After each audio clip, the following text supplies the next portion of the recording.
Hello everyone.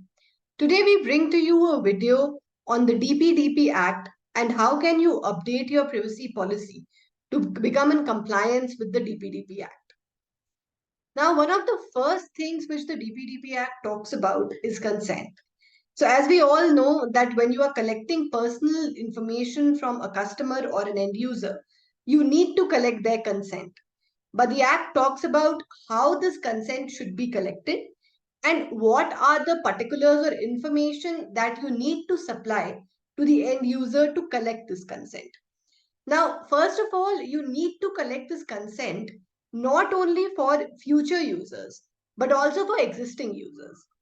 So one of the first action points that you should do is to send a notice which contains the following information, that is, what personal data is being collected, the specific purpose for the collection, the manner in which the user can withdraw their consent, the grievance redressal mechanism, and the manner in which the user can complain to the Data Protection Board. Now, this notice should be sent, one, to your existing users, and two, to all the prospective users whose data you will collect in the future. So this is one of the first steps that one needs to do after DPDP Act comes into implementation. Now, the consent notice needs to be in English and as well as should have an option to be accessed in the languages mentioned in the 8th schedule. And it should also be written in a very simple manner without any legalese. Now, another important requirement that the DPDP Act has imposed is that the consent needs to be given through an affirmative action. Now, what happens, currently is if you notice on websites, on applications, you will see there would be a terms and conditions link, which says that if you are accessing or using this website, then you are sort of giving deemed consent. But this needs to change. You need to have a specific I agree button there where the user reads the terms and conditions and clicks on I agree. Basically, the user needs to give an affirmative action saying that they have read the terms and conditions and they are giving their consent for their information to be collected. Now, the consent needs to be collected for a specific purpose. It should be unambiguous. And therefore, broad and vague language such as any other information, any other purpose, from time to time, etc., these should be avoided. Now, details of a data protection officer or a grievance redressal officer would need to be included in your privacy policy. Along with this, a grievance redressal mechanism along with defined timelines. The statutory timelines have still not been clarified by the government, but in the absence, you can still have a definitive timeline mentioned in your privacy policy. Now, the consent can also be given through a consent manager who will be an individual registered with the Data Protection Board. Now, accuracy of data. This is the data fiduciary's duty to ensure that the data being collected is accurate. Now, the data fiduciary is the person who determines the purpose and means of collecting the data. Now, the main concern here is that if I run an app, I will not know whether the user's information being provided to me is accurate or not. Now, how do I ensure that I am not in breach of this particular obligation? Now, there are certain steps that you can take in order to ensure that you, at least at your end, are ensuring that the user does not provide any inaccurate data. First is get a representation and warranty from the user in the privacy policy, stating that whatever information they are giving is true, correct, and accurate. And in the event there's any claim instituted against you due to such information being incorrect or inaccurate, then the user needs to indemnify you against such inaccuracy. Now, another step that you can take is you can ask them to periodically update the information provided. You can send them and you can keep sending them an email and telling them in case there is any update, please respond. Or you can tell them in the privacy policy itself that as and when the information changes, they are going to promptly intimate you regarding the update and provide an email address where they can send such updates or information to. Apart from this, the Act also has a section on obligations of data subjects, which again says that the data subject shall provide correct information.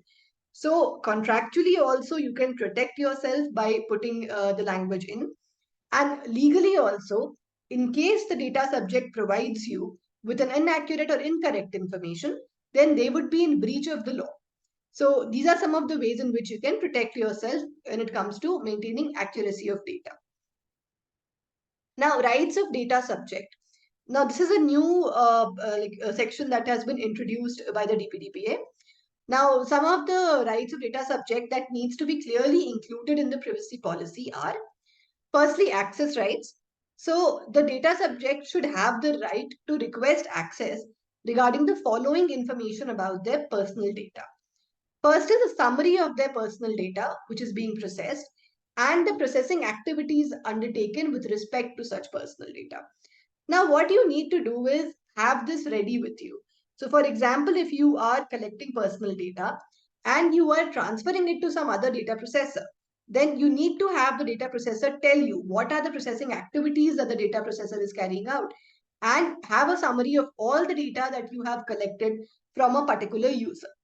Similarly, the second point says that the identity of all the data fiduciaries and data processors with whom the personal data has been shared, along with a description of the personal data, can also be asked by the user. So again, this is the kind of information that you need to have a record of. Thirdly, it says any other information relating to personal data and its processing. So basically, this gives a very broad right of access to the user to ask you for any kind of information related to the personal data. Hence, all personal data collected, processed, used, transferred, shared should have a proper record and summary of it already ready with the data fiduciary. Now, there are other three rights of the data subject are, firstly, right to correction and erasure of personal data. Now, the data subject can ask you to update their personal data. They can also ask you to erase your personal data, which again has a rider that if in case any law mandates you to retain that data, then that law overrides this particular right of the user. But apart from that, if the data subject asks you to erase the personal data or correct their personal data, you are supposed to do so. There's another thing where the data subject can withdraw their consent.